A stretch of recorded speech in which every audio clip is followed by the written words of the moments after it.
Olá, Bruno, tudo bem? Salve, Miguel. Salve, Ivan. Tudo bem com vocês? Obrigado pelo convite. Tudo ótimo. Bruno, você é de bloco ou não é de bloco de carnaval? Não sou, cara. Infelizmente. Eu até queria ser mais de bloco, mas eu não me divirto tanto, eu fico me sentindo meio alheio, eu acho muito quente, então vou ficar bem sossegado nesse carnaval. Mas eu acho ótimo que meus amigos e as amigas estão todos na folia e tal. Eu tenho nada contra. Eu acho lindo, mas eu não me encaixo. Legal, muito bom.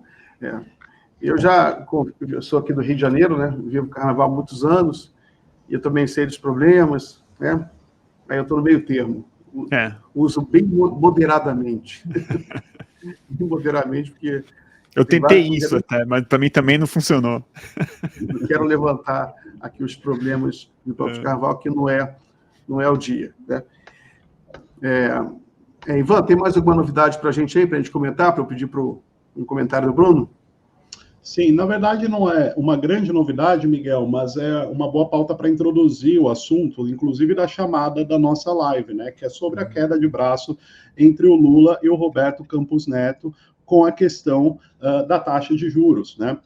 Essa notícia saiu há 2 dias, através da divulgação de uma pesquisa Quaest, né, sobre o primeiro 1 mês e meio de governo Lula, né, e entre as temáticas perguntadas estava se os brasileiros apoiam ou não essa pressão que o Lula vem fazendo com relação a essa taxa de juros absurda de 13,75% imposta pelo Banco Central, né?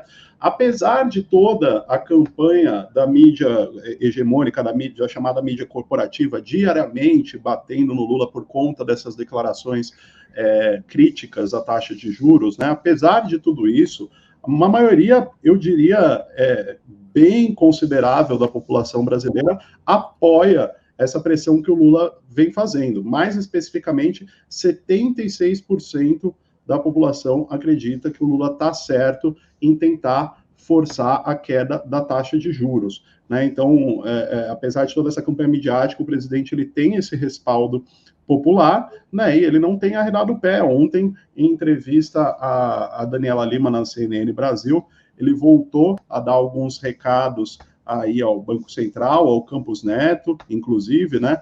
Ele disse até que questionou a questão da autonomia do Banco Central, falando sobre resultado, né? Ele disse o seguinte: o resultado vai ser melhor, um Banco Central autônomo vai ser melhor, vai melhorar a economia? Ótimo, mas se não melhorar, nós temos que mudar.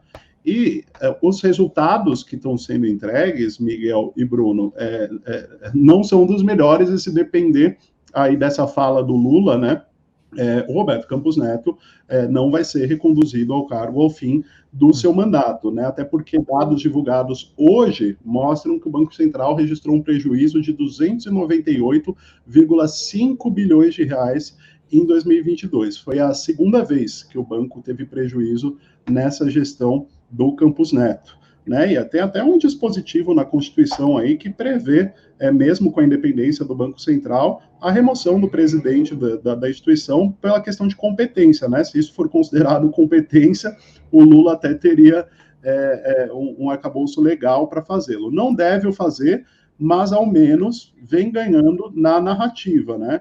É o que diz essa pesquisa. 76% dos brasileiros apoiam essa pressão que o presidente vem fazendo. Eu acho eu acho um número maravilhoso de ver, e na verdade também é um número triste, porque deve ser exatamente o número de pessoas do país que pagam juros, que estão endividadas, né? A população brasileira está vivendo de crédito, e mesmo que talvez essa população, acho que uma parcela muito pequena da população que entenda o papel do Banco Central, da própria relação da taxa de juros com uma pressão inflacionária, essas pessoas sabem muito bem o que é juros, né? A gente está há muitos anos nisso. E acho que também está ficando claro, e aí acho que essa pesquisa eu acho que ela não esclarece muito, mas é algo que me interessa muito saber, o quanto que o Lula está conseguindo expor, de fato, o caráter profundamente ideológico do que significa no mundo real um banco central independente, né? Eu acho que essa palavra precisa ser muito questionada ultimamente, né? É a autonomia do Banco Central, e está ficando claro, acho que para até pessoas que tinham alguma matiz liberal, acho que muita gente que até que defendia essa tal autonomia está começando a entender o Campos Neto como o entulho do Paulo Guedes, ainda com muito poder no país, e algo que precisa ficar muito claro, quando uma eleição presidencial do tipo que a gente teve rola, né, as pessoas deram um baita veredito econômico. Ele não foi só um veredito social, não foi só um veredito ideológico dos costumes e tal. É preço, dívida, juros, acesso a crédito, a produção, a emprego. E acho que também o Paulo Guedes expôs para muita gente, e isso tem que ser muito bem traduzido, acho que pelo próprio Lula, ele precisa falar mais disso, que não é nem mercado, né? São pessoas da Faria Lima, mercado especulativo, que vive da nossa dívida, dívida como indivíduos, dívida como país, dívida como Estado e tal. E acho que isso está ficando bastante claro. O Campos Neto tentou dar todas as sinalizações possíveis naquele Roda Viva, mas é irredimível. Aquele cara é irredimível. Vamos lembrar que o primeiro cara que tem o cargo de independente no Banco Central, ele só tem esse cargo porque ele é neto do economista da ditadura militar. Então você vem me falar de autonomia, de independência, de técnico, que é outra palavra que eu acho que a gente tem que começar a falar muito daqui, que acho que foi uma deseducação profunda que a imprensa brasileira média fez, que é usar a palavra técnico para falar de economista.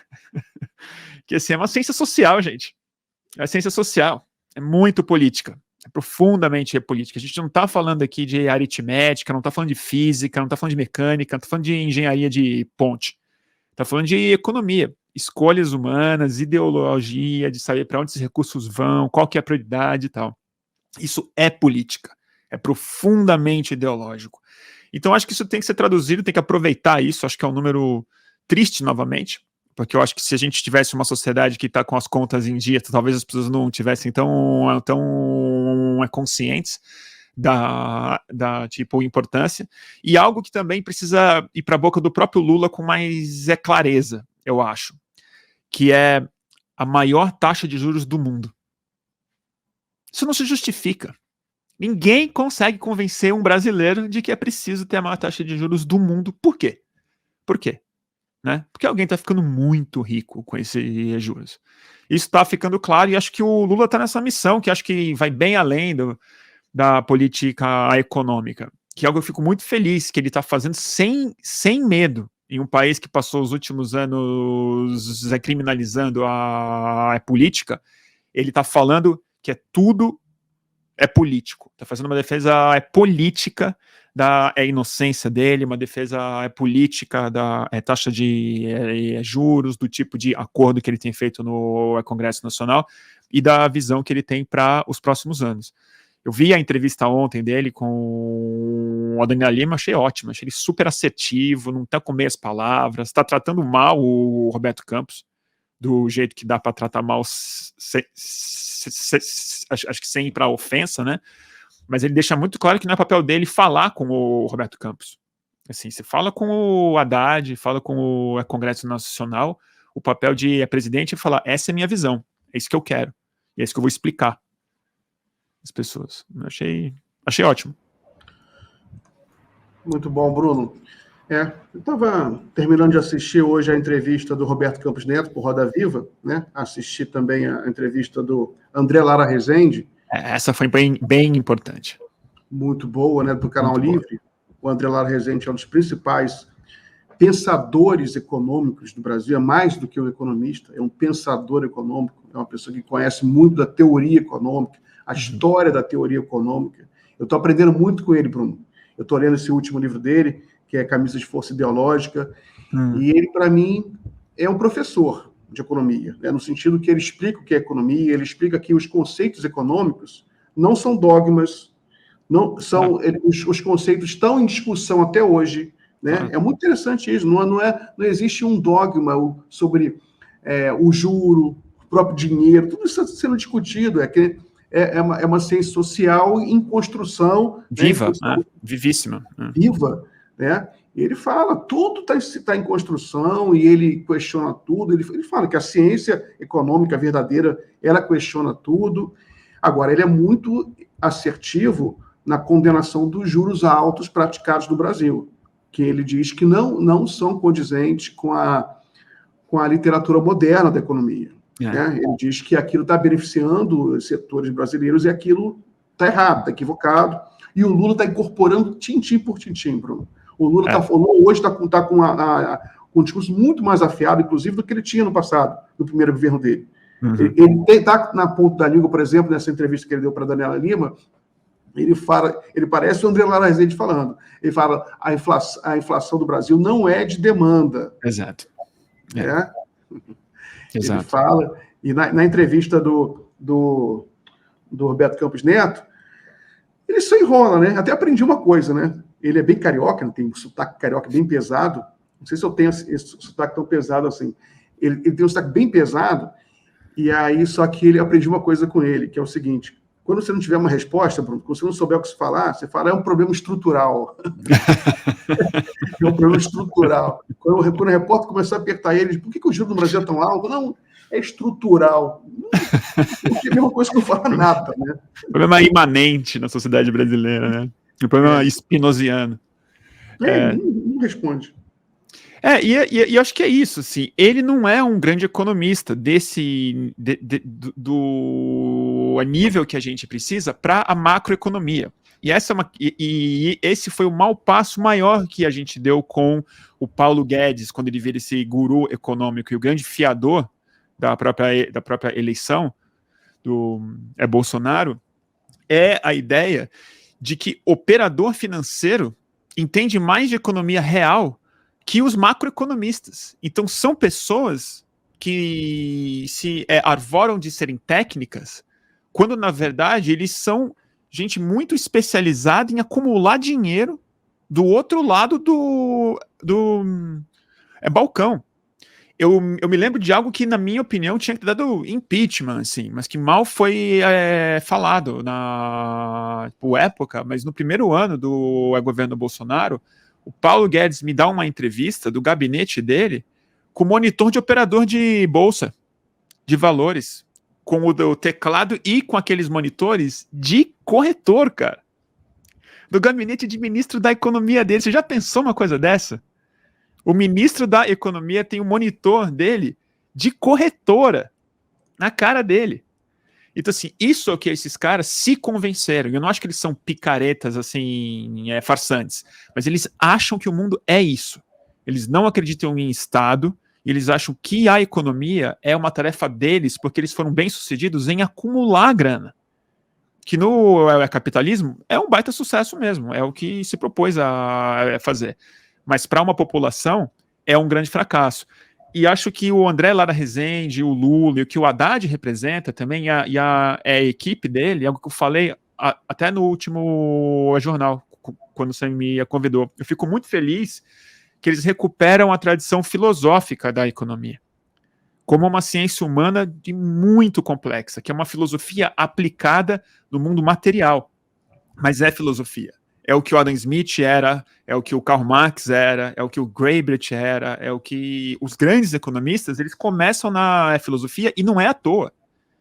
Porque é uma ciência, é moral, junto com a técnica dela.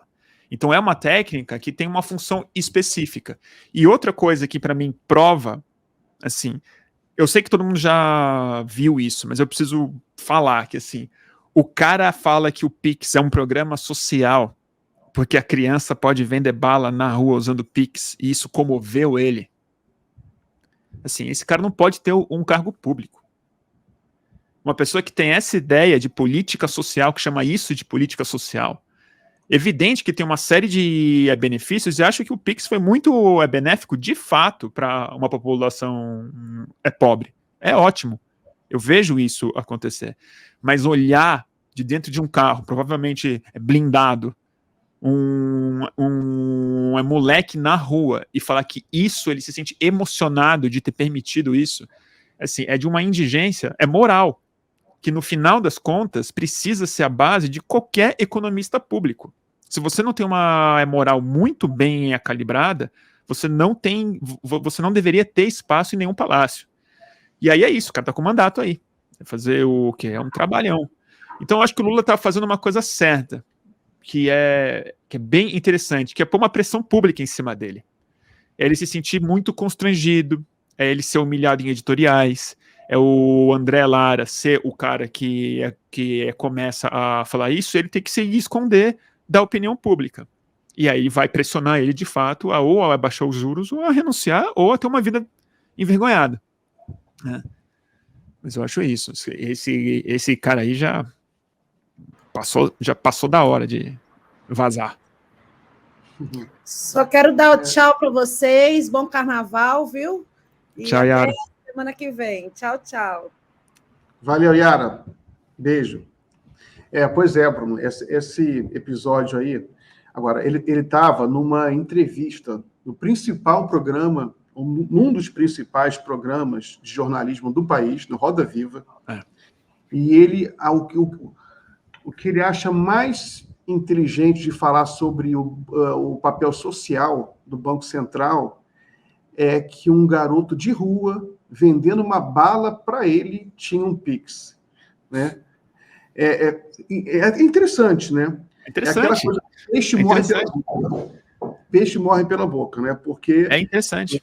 Você vê que tudo começou com o Lula, jogou a isca e ele mordeu, né? Porque ele estava quieto no canto dele, só em grupinho de WhatsApp lá dos ex-ministros do Bolsonaro, né? Depois ele saiu. Autônomo pra caramba, né? Super autônomo. Né? Participando de churrasco lá com o pessoal do Bolsonaro. E aí o Lula, né? Jogou uma isca, começou a falar politicamente sobre a questão dos juros, sobre a questão da autonomia, sobre Roberto Campos Neto, e ele veio a público. E ele veio a público, é essa figura que fica emocionado porque um garoto de rua aceita Pix. Né? Tem uma ferramenta nova para trabalhar na rua. Isso, mas isso é a elite brasileira em uma frase, né? Assim, é isso que eles pensam mesmo. Essa é a moral deles, essa é a noção de sociedade dos caras. Ele deve achar que esse menino é empreendedor. Ele deve achar mesmo. Porque esses caras, eles se convenceram de que não existe classe. Entendeu? De que essa luta aqui é meritocrática, de que ele tem algum valor intrínseco de estar na posição que ele está, fora o fato dele ser neto do Roberto Campos, o original. Então, assim, é isso, né? Essas pessoas elas não podem estar na vida pública. É uma vergonha, porque eles entram na vida pública para acabar com o próprio Estado. É uma fome de ocupar o Estado para que o Estado não tenha mais a capacidade de incidir economicamente na vida das pessoas. E é isso, mas o cara morre pela boca mesmo. Bruno, o garoto vendendo bala na rua, isso é trabalho infantil.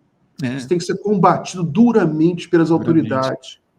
A única coisa digna que ele poderia ter feito, ou falado, dizendo, não, eu peguei o telefone daquele garoto, né, e encaminhei aquele garoto para ter uma bolsa para estudar numa escola com bolsa, uma coisa digna. Né? Ou assim, se for só um comentário, se for só uma visão, um comentário mesmo, assim, eu fiquei meio preocupado que o Pix pode facilitar o trabalho infantil ainda mais. Eu fiquei preocupado que é uma ferramenta que pode, inclusive, facilitar a informalidade do trabalho infantil. Aí eu dei uma ligada no Ministério dos Direitos Humanos para a gente fazer um levantamento, fazer uma pesquisa, se tem alguma correlação do aumento do trabalho infantil com o uso do Pix. São coisas interessantes de serem feitas e perfeitamente encaixadas com o papel que ele deveria ter como homem público. Mas é isso. E ele fala que ele ficou emocionado. Eu acho que ele ficou mesmo. Esse é o nível de bondade dos caras. Eles acham que comprar bala é política social, é caridade.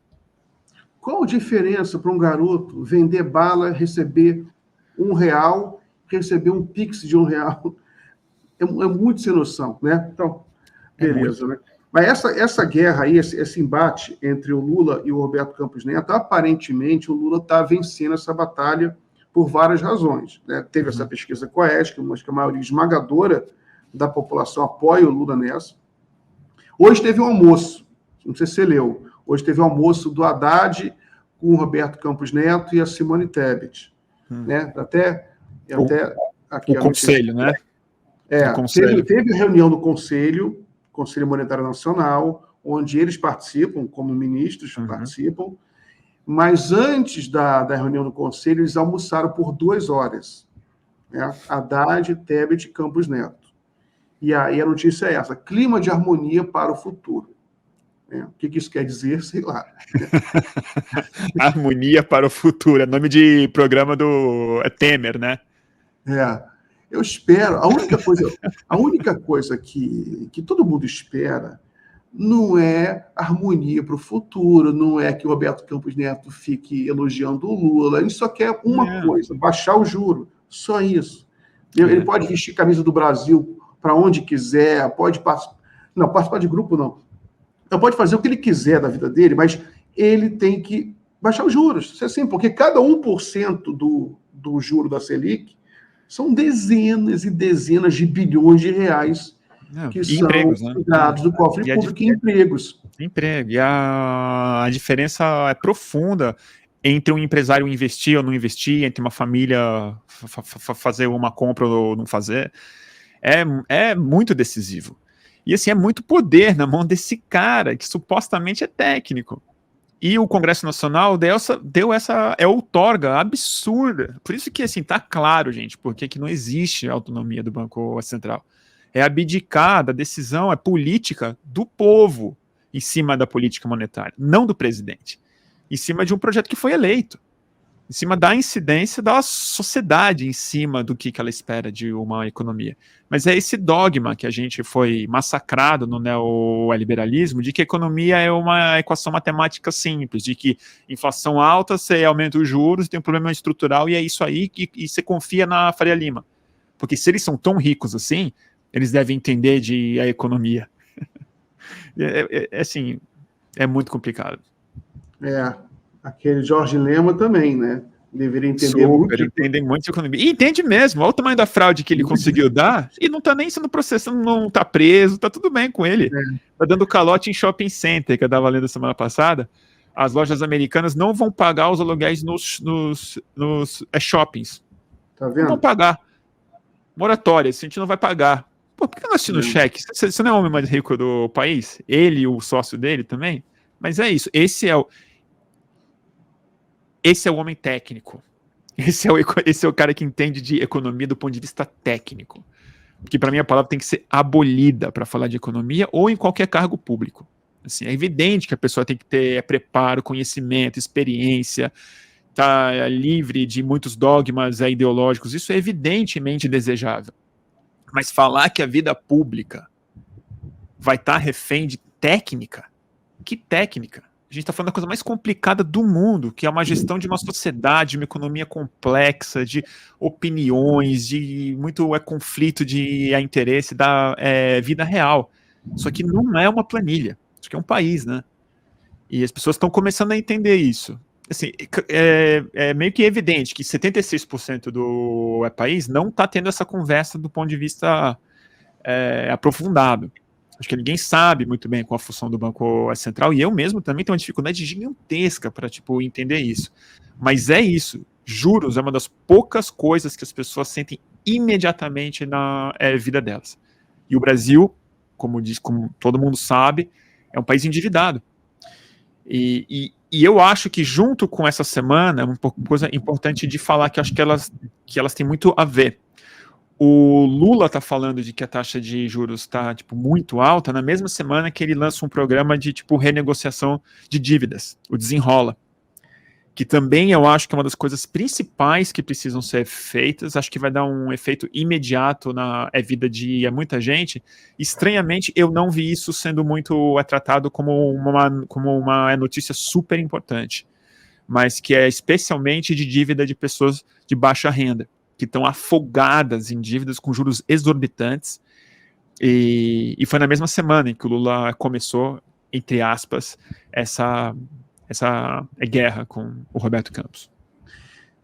É bem lembrado, né? Na realidade, essa iniciativa, né, esse programa de reduzir dívida da população, muito importante, se inscreve num rol, né, num pacote imenso de programas, iniciativas do governo Lula, que vão impactar profundamente o imaginário coletivo.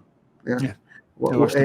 Entra em vigor o aumento do salário mínimo, agora em maio, né? O novo Bolsa Família de R$600, agora confirmado, né? Permanente, junto com R$150 para cada filho extra.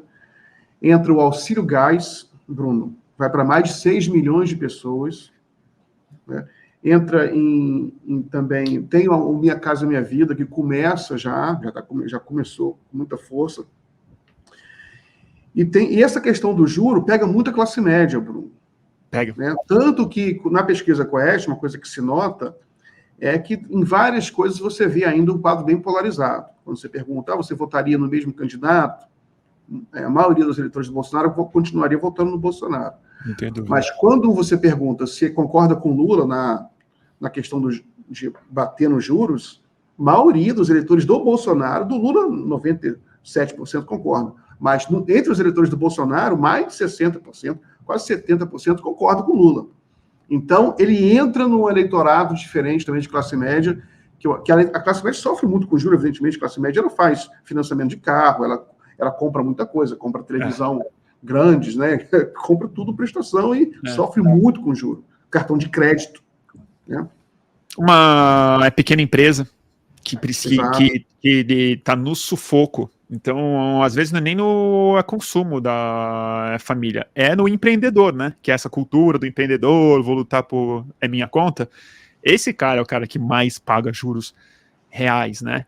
Que são dívidas grandes, que ele compromete o próprio patrimônio dele para conseguir ter acesso a crédito. Então, são coisas que se o Lula entregar de verdade um benefício nisso, a gente começa a penetrar além das fake news, né? A gente entra no mundo real, na vida, no bolso, na sensação de segurança financeira dessas pessoas, e sempre foi o jeito mais eficaz de acabar com radicalismo de direita, né? É quando o governo entrega benefício, né? Você consegue medir isso de maneira mais tangível.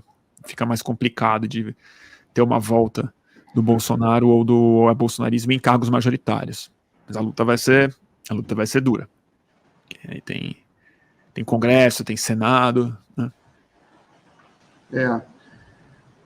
Tá tendo muito vento aqui em Niterói, Bruno. Tá tendo furacão um atrás do outro. Começou um furacão. Jura? Aqui. Eu tô ouvindo barulho aí. Eu sumi aqui, não se assusta não. Eu seguro aqui, pode deixar. Participação. Vai entrar, eu vou receber um novo convidado daqui a pouco, o Juliano Medeiros, também entra aqui. O Juliano, ótimo, o Juliano é querido. Entra aqui, o Juliano vai entrar às 6h30. Eu fiquei de... Separei um tempo bom para ficar conversando com você até às 6h30. Às 6h30 entra o Juliano, mas se eu sumir aqui por alguma razão, o Ivan entra rapidamente, a Yara entra, tá? Para sumir. Está tendo um furacão direto, não sei se é... Aqui está fechando também o tempo, mas não está... Esse carnaval vai ser duro, esses blocos aí vão sofrer. Eu sei, Paulo, ouvi falar. Muita previsão de chuva. Então, mas se Deus quiser, não vai faltar luz, vai ficar. Vou manter aqui o nosso papo. Bruno, essa questão da classe média, eu sempre escrevi muito sobre isso. Né? Por exemplo, você tem esse livro do William Reich, fala Psicologia de Massas do Fascismo. Né? Eu li já. Eu li há muito tempo. E ele fala muito sobre essa psicologia da pequena burguesia. O Zé Ninguém, né? Escute Zé Ninguém também, Como ela foi importante para a formação dessa base social do fascismo, essa pequena burguesia, né? Dono de pequeno comércio, pequeno comerciante, e você vê uma semelhança grande com o bolsonarismo. O bolsonarismo também é um fenômeno, em grande parte, de pequena burguesia, né? Que se acham muito independentes. Você acha isso também? Eu acho que estatisticamente isso é muito comprovável, assim, né? Eu acho que sim, eu acho que ele é um governo fascista e ele toca exatamente nos pontos clássicos que o fascismo toca, que é o ressentimento dessa pequena burguesia, um sentimento individualista de que se identifica muito mais com um lugar alto onde ele não consegue acessar do que com a classe onde ele está mais próximo, no fundo, né? Que são as classes trabalhadoras e tal. Eu acho que existem muitas causas para explicar isso e tal. Mas acho que no caso do Brasil, né? Eu acho que tem questões que elas transcendem até o fascismo europeu que o William Reich falava, assim. Eu acho que a gente tem uma coisa muito única no fascismo brasileiro, que é o nacionalismo, que é um patriotismo que é xenófobo de si mesmo. Com toda a vilania do tipo o nacionalismo alemão, do nacionalismo italiano e espanhol, eles de fato exaltavam coisas que estavam na origem da cultura deles, da cultura ancestral deles. O bolsonarismo, o fascismo brasileiro, ele tem vergonha de ser brasileiro. E ele se projeta em Miami, ele se projeta no Império Brasileiro, que era português. Ele rejeita a população brasileira, rejeita a cultura brasileira, ele rejeita a conformação social brasileira, os povos indígenas. Então, o fascismo brasileiro, ele também tem algo de ódio a si mesmo, de não gostar de ser brasileiro. E o Bolsonaro foi o cara perfeito para fazer isso, porque ele convenceu de que odiar o Brasil é ser patriota. Ele deu essa invertida maluca, assim.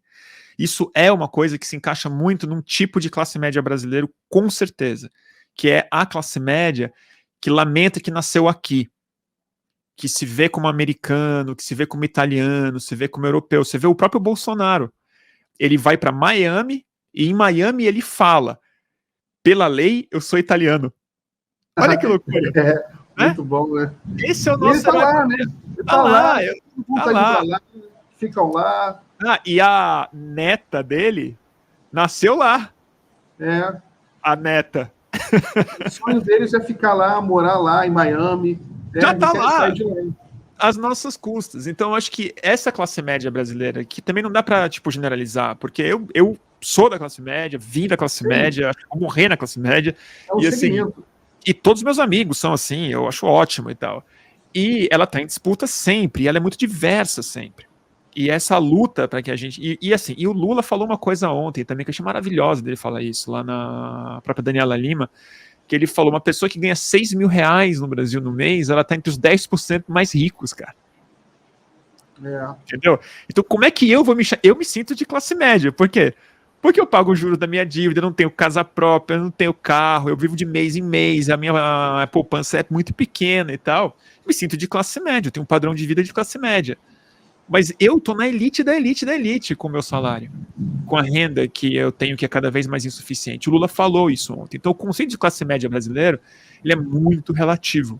Porque, no final das contas, a gente está falando de uma população super empobrecida, mas que se identifica com um lugar que, no fundo, ela não tá. Então, eu acho que é exatamente esse lugar que eu falo. A pessoa não gosta muito de ser brasileira. Eu me lembro muito de uma cartolina uma vez que eu vi numa manifestação de direita radical. Essa foi foi antes do Bolsonaro se eleger. Foi em 2018. E a Paulista lotada, eu fui ver os caras, eu sempre fui ver eles e tal. E tinha um cara sozinho, uma cartolina que eu nunca esqueci. Ele falou: eu não quero mudar de país, eu quero viver em um outro Brasil. E esse cara, eu falei, é isso que o Bolsonaro conseguiu fazer. Esse era o cara que queria ir embora. Esse é o cara que queria imigrar, que ele falava, esse lugar aqui, eu nunca vou ser alguém aqui, eu não gosto daqui. E o Bolsonaro, ele convenceu esse cara de que ele não precisa mais ir embora, de que o Brasil pode ser outro país. Não um país mais justo, não um país menos desigual, não um país limpo e seguro, mas um país que se parece mais com o projeto de Miami, com o projeto bolsonarista, com o projeto que não existe luta social, que não existe ativismo, que não existe povos indígenas, que não existe população negra autônoma, né, que não existe feminismo. Então isso eu acho que é uma questão muito importante no fascismo brasileiro, que ele não é simplesmente uma rejeição ao modernismo, que em grande medida o fascismo era, do grande avanço do iluminismo democrático, mas é uma rejeição ao que o Brasil é e pode ser. E é nesse sentido que eu acho que assim, o Bolsonaro tá lá, também acho uma. Eu vi ela falando antes, né? A Sara falando antes, que ela espera que ele fique lá. E eu. Você tá aí? Acho que o Miguel caiu, né? Tá aí, Eu tá tô aí, tá aí. Tá Tá aí ventando arrumando. muito aqui. Abri uma porta aqui, só vou Jura? fechar a porta, eu tô aqui. Vai lá, vai lá. Aqui. Não, é isso. Eu acho que eu já encerrei, acho que estou me repetindo, né? Mas o Bolsonaro, eu não sei se eu quero que ele volte, não. Mas ao mesmo tempo eu não quero pagar a conta. Eu não quero que ele fique lá. Mas eu acho que tem uma coisa interessante do Bolsonaro estar lá nos Estados Unidos. Do ponto de vista pessoal dele, ele está próximo da netinha dele, né? Foco nas aspas. Outra questão é que a presença do Bolsonaro lá, ela cria um incômodo muito grande para a extrema-direita americana. E eu acho que a esquerda americana e os democratas, que nem são a esquerda, né, são a direita menos fascista, mas eles não estão sabendo explorar isso. Porque, assim, a presença do Bolsonaro lá, eu acho que ela é incômoda para os republicanos. Vamos lembrar que o Bolsonaro tentou encontrar com o Donald Trump, ele tentou passar o ano novo em Mar-a-Lago. Entendeu? E tomou um não na cabeça. Óbvio que ele tomou um não. Né? Porque dos líderes fascistas do mundo, o Bolsonaro é o grande queima-filme. É o cara que ninguém quer perto. Ele é o cara que tipo, envergonha o Orbán, que envergonha o Trump, cara. Imagina isso. Eu acho que é o único cara que puxa o saco do Donald Trump que o Donald Trump não aceita perto dele. Que o Donald Trump é isso. Basta falar bem dele que ele abraça qualquer um. Menos o Bolsonaro, porque ele sabe que ali é prejuízo. E ele está na Flórida, que é um palco muito importante nas próximas eleições americanas. Ele sempre que é um estado com muito delegado, disputado e tal, mas que hoje parece que ele é republicano de maneira mais sólida mesmo, então dificilmente uma democrata ganha. Mas a disputa real que vai acontecer nos Estados Unidos no próximo ano é entre o governador da Flórida e o Donald Trump, que mora na Flórida. Então, o destino do fascismo mundial ele está, de alguma maneira, muito loucamente concentrado na Flórida hoje. E vamos lembrar que os únicos trabalhos que o Bolsonaro tenha conseguido lá, de palestrante, o único cara que topa aparecer ao lado dele, é um nazista americano, nazista que levanta suástica, tá? Não estou falando que é nazista de copo de leite, não. É nazista, sim, emblema da SS, gosta do Adolf Hitler, né? E ele falou em um evento que acho que repercutiu muito pouco aqui no país, que tinha um logotipo com a iconografia nazista do raio, do S da SS, todo o discurso é do neonazismo mesmo, e não só do trumpismo, que é mais abrandado, digamos assim, do que o tipo de gente que entende que o Bolsonaro é o verdadeiro ídolo deles.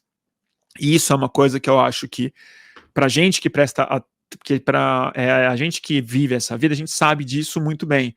Mas eu acho que existe ainda um certo déficit de comunicação internacional de quem o Bolsonaro é realmente, porque ele não é o Trump dos trópicos, entendeu? Ele é o Hitler, entendeu? Do Vivendas da Barra. Ele é o cara que fez o genocídio indígena. Ele é o cara que os nazistas defendiam que fosse presidente antes de qualquer um imaginar que ele poderia ser presidente. Antes do Bolsonaro imaginar que ele era presidente, os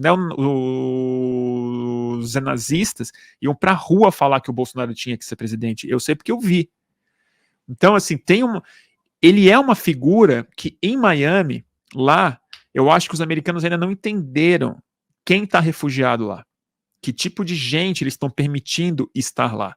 Então, do mesmo jeito que eu não quero o Bolsonaro de volta para encher o nosso saco, eu concordo com a Sara, ele realmente é muito popular e tal, mas ao mesmo tempo, eu adoraria que ele voltasse para cá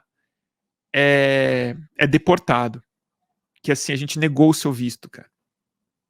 Você não vai ter visto americano, entendeu? Você é envolvido com terrorismo e genocídio, que é uma daquelas coisas loucas que você preenche quando você vai tirar visto americano. Você vai tirar visto americano, você precisa colocar, você já participou de genocídio? Você fala assim, como assim, né? Tipo, não. Já praticou algum ato terrorista? Não. O Bolsonaro não pode ticar essas duas casinhas. Então, assim, esse cara lá é uma situação. muito mais significativa do que simplesmente um presidente brasileiro em fuga, eu acho. E tem a neta, né? Que eu tô adorando essa história da neta dele. Não vou nem entrar nessa fofoca aí da Ah, pra mim não é fofoca não, cara. Pra mim não é fofoca não. Pra mim isso aí é tipo assim, é uma cartilha o que tá acontecendo. Ela foi transferida há 9 meses, gente. Foi transferida para Washington há 9 meses. Né? Eu sei que o Carluxo... A fofoca que tá rolando é que ela oficialmente era filha do Carluxo, né? Só que a fofoca é que ela é filha do Bolsonaro, o Jair Bolsonaro. Mas aí, né?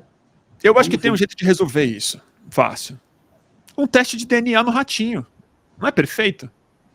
O Ratinho sempre fez teste de DNA. Imagina esse programa. O Ratinho é bolsonarista. Tem isso no Ratinho. Fez um teste do Ratinho. João Kleber tinha também. Vamos resolver assim. Bota lá o Bolsonaro, é Carluxo e a funcionária do Paulo Guedes. Vamos ver quem é. Eu acho que é o Jair. Eu aposto assim, dinheiro que é o Jair, cara. Ia ser lindo, né? Porque, assim, eles nunca fizeram segredo de gravidez na família. Quando o Eduardo estava esperando a filha dele, a Geórgia, mas teve chá de revelação, tinha stories, ele falava no Congresso Nacional, tinha matéria, a escolha do nome, o Bolsonaro, eles anunciaram. Por quê? Porque politicamente é algo sempre muito positivo você ter uma filha. Ainda mais o Carluxo, com todos os boatos em cima dele, sobre a sexualidade dele, que o persegue de maneira desagradável, injusta, isso não interessa, mas assim, pro Carluxo seria algo politicamente muito positivo. No meio de uma campanha, o Bolsonaro esperando uma netinha, poxa, não é uma coisa positiva? Quem que vai criticar um negócio e humanizar desse? O Bolsonaro. Quem que vai criticar um negócio desse? Pô, tô esperando uma neta, eu quero um país melhor para minha neta que tá chegando. Aí assim, a gente fica sabendo que essa neta existe 3 dias antes do parto, de uma mulher que foi transferida há 9 meses para Washington. Para 9 meses. Há 9 meses foi desaparecida de Washington para ficar longe da família dela. Ela não tá grávida? Não seria bom ela ficar próximo do lugar onde ela reside, com os pais, se é que ela tem, com as amigas, com os amigos, ou com o namorado, com o pai? Não seria interessante? Sendo que é da família do presidente da República? Não poderia ser bem cuidada? Assim, E assim, e a Michelle não estava falando com o presidente Bolsonaro no ano passado também, tem isso, né? Não conversava muito com ele, não ficava no mesmo quarto, brigava de porrada com o próprio Carlos, né? Não viajou no mesmo avião que ele, voltou antes. E ele tá lá, né? Ela voltou antes do quê? Do nascimento da neta do Bolsonaro. Que ninguém sabe nem o nome. Ao contrário da filha do Eduardo Bolsonaro, que o pai estava em todos os eventos. Então, assim, eu não compro nem a pau essa história. Nem a pau. Vai ter que fazer o teste no Ratinho. Boa sugestão. Né? Do Ratinho, gente. Aí ele já volta para fazer o teste no Ratinho. Seria uma volta triunfal. Eu defendo isso.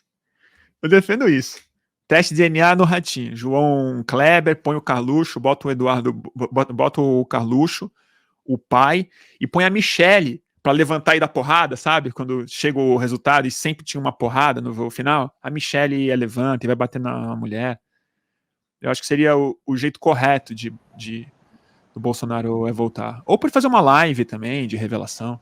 Esse é o chá de revelação que eu realmente queria ver. Tá aí o chá de revelação que eu queria ver. Boa ideia. Vamos cobrar, né? Fazer uma manifestação. Né? Esses bolsominions, né, que ficaram em frente aos quartéis, agora eles podiam fazer uma manifestação. Né? Afinal, é o herdeiro. Né? É o herdeiro. É o herdeiro dos Bolsonaros. Eles têm que levar a sério. É o mito, né? O Bolsonaro não é o mito, é o filho do mito. É a 06. Deixa eu só ler alguns superchats aqui. Tem do Bernardo Pérez. Mas vem cá, não tem como suspender essa mamata? Não dá para cancelar o cartão? Como é que deixa uma coisa dessa? Ele está comentando aqui, o Bernardo, que o Bolsonaro está gastando muito dinheiro lá nos Estados Unidos. Pois Ele já está tendo umas notícias, tem quase R$ 1 milhão que ele já torrou lá. Ele tem uma prerrogativa, né, de ex-presidente, não é isso? Sim, sim. Amélia Ferreira, boa tarde, meninos e meninas. Obrigado, Ana Amélia. A senhora Murta deixou uma colaboração aqui. Tem o comentário da Luiz Mió. Adoro ouvir você, Bruno. Concordo que o Jair é o pai. Inventaram que o Carluxo é pai para afastar rumores que Carluxo é gay. Seria divertido se Ratinho confirmasse e chocasse os evangélicos. Abraço. Ela falou tudo, né?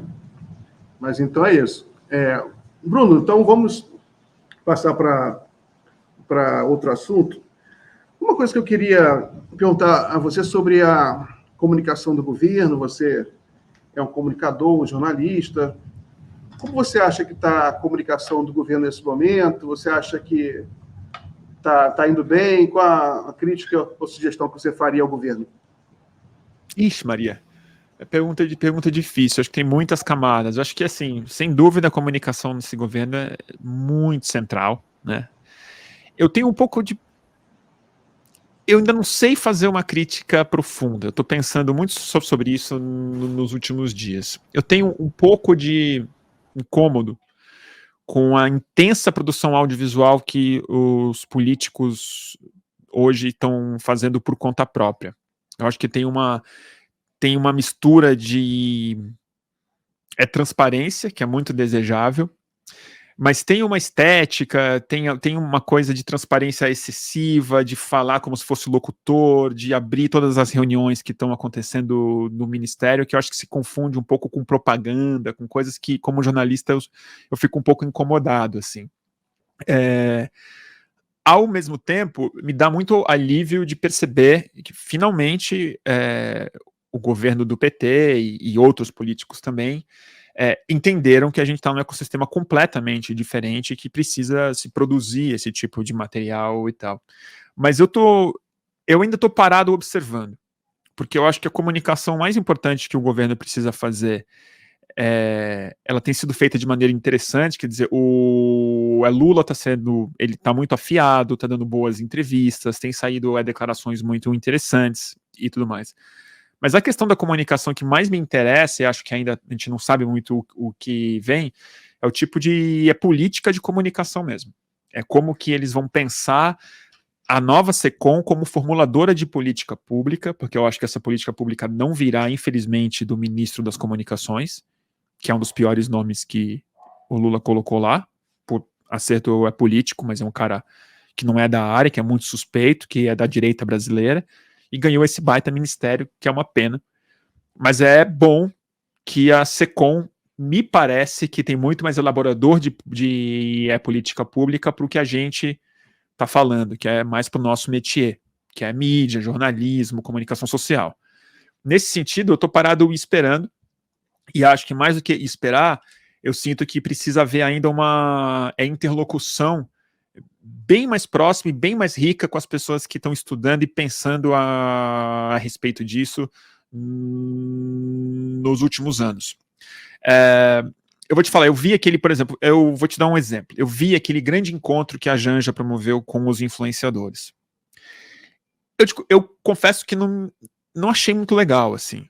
Acho que tudo bem também, não tem nenhum problema.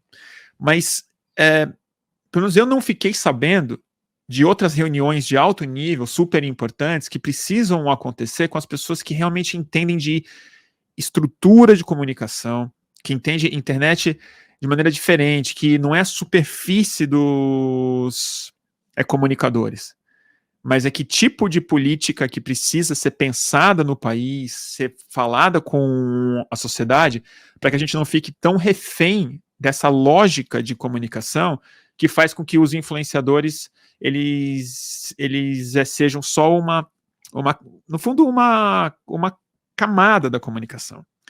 E eu tenho a preocupação de que se o governo ficar se comunicando através de rede social e investir mais nessa comunicação superficial e não pensar de maneira mais estruturante em plataformas públicas, em política de fomento de comunicação, de meios de comunicação, em política fiscal para novos veículos, criação de cidadania digital em outro nível, arrumar briga com as plataformas digitais e tal, a gente vai acabar tendo muito mais uma estética de influência, mas vai influenciar muito menos o futuro da comunicação.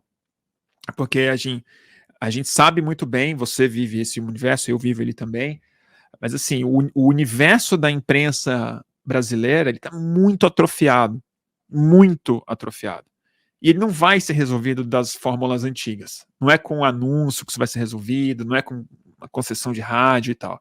Tem que ter uma política de uma conversa muito séria sobre o universo digital e as novas formas de comunicação, para além da estética, da produção audiovisual, da Janja falando com todos os influencers.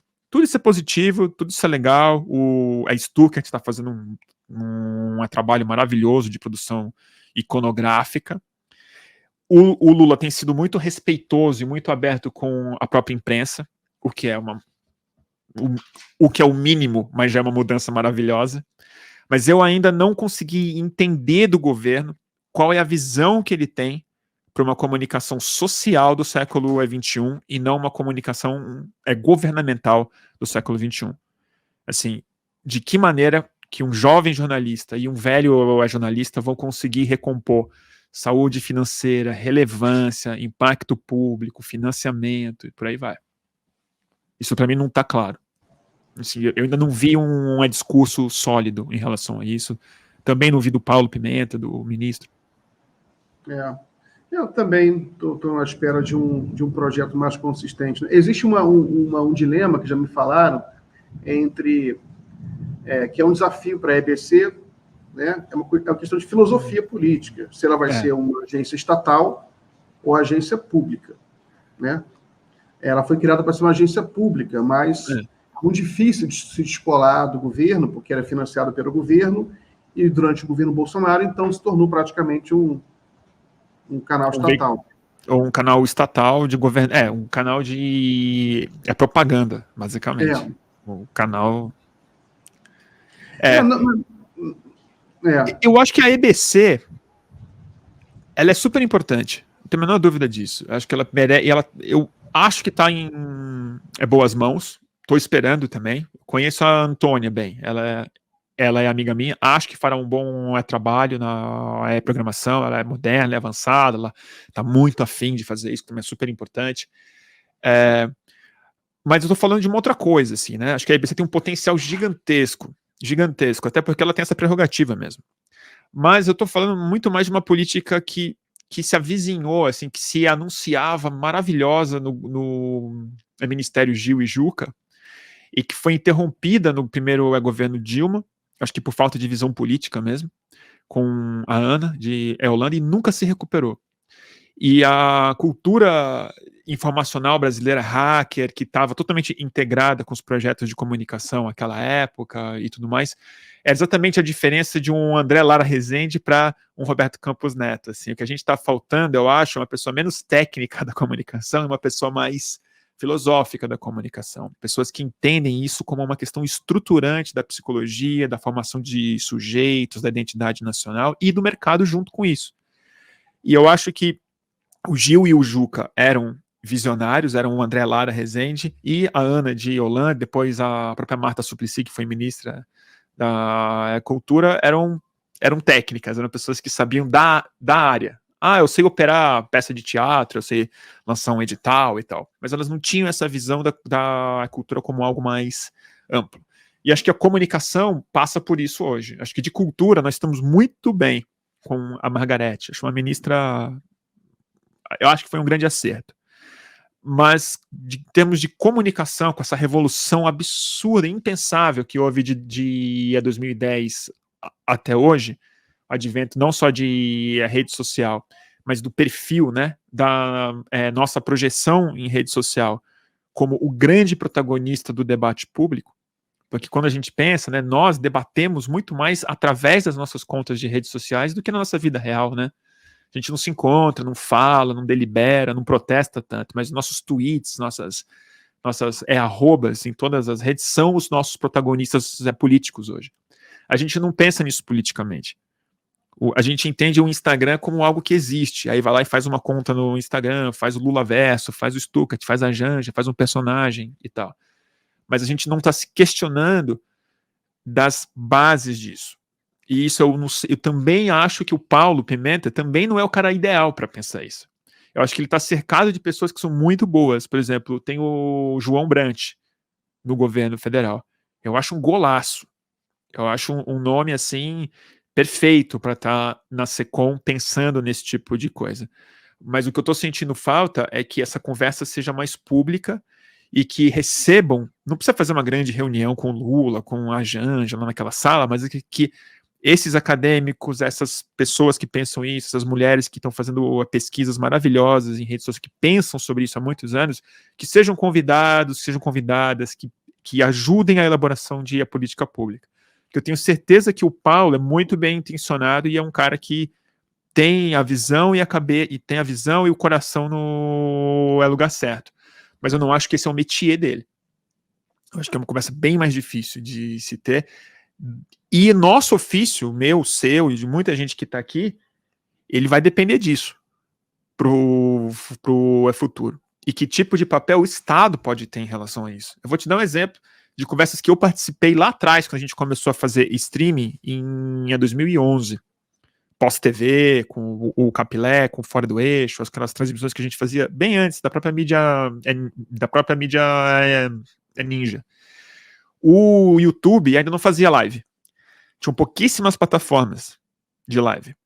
Uma das coisas que a gente insistia e não tinha espaço, aparentemente, era a criação de servidores de vídeo público brasileiros, de plataformas em que as pessoas pudessem fazer transmissões ao vivo sem a mediação de grandes empresas na Califórnia, que na época você tinha que pagar para fazer uma transmissão ao vivo. Hoje já não cabe mais, porque o YouTube é totalmente hegemônico. Mas que tipo de serviço público, seja ferramentas de microfinanciamento, seja tipos de empresa que precisam ser pensadas com incentivos fiscais, com subsídios e tal, para a comunicação, que não cabe dentro de uma economia de empreendedorismo clássico, como abrir uma empresa. Esse tipo de coisa eu não sinto que está sendo conversada, não sinto que passa no radar da maior parte das pessoas que estão no governo federal. É muito importante isso. Só para complementar, é lamentável, de fato, que o Ministério das Comunicações tenha sido entregue para esse Juscelino Filho, que ninguém tinha ouvido falar, e que ninguém nem sabe quem é até hoje, né? Está enrolado aí, né? Está enrolado aí. Né? Enrolado. Realmente é complicado. Complicado. Mas, Bruno, eu vou liberar você, me despedir de você, agradecendo muito a sua participação, sempre muito bom conversar contigo. Agradeço o convite, Miguel. Pode chamar que eu volto. Sempre aqui ao jornal e grande abraço e sucesso em tudo que você faz. E boa sorte aí no seu furacão, tá? Toma conta aí. Já mainou um pouco aqui. Acho que vai dar certo. Valeu, cara. Abraço. Tchau, gente.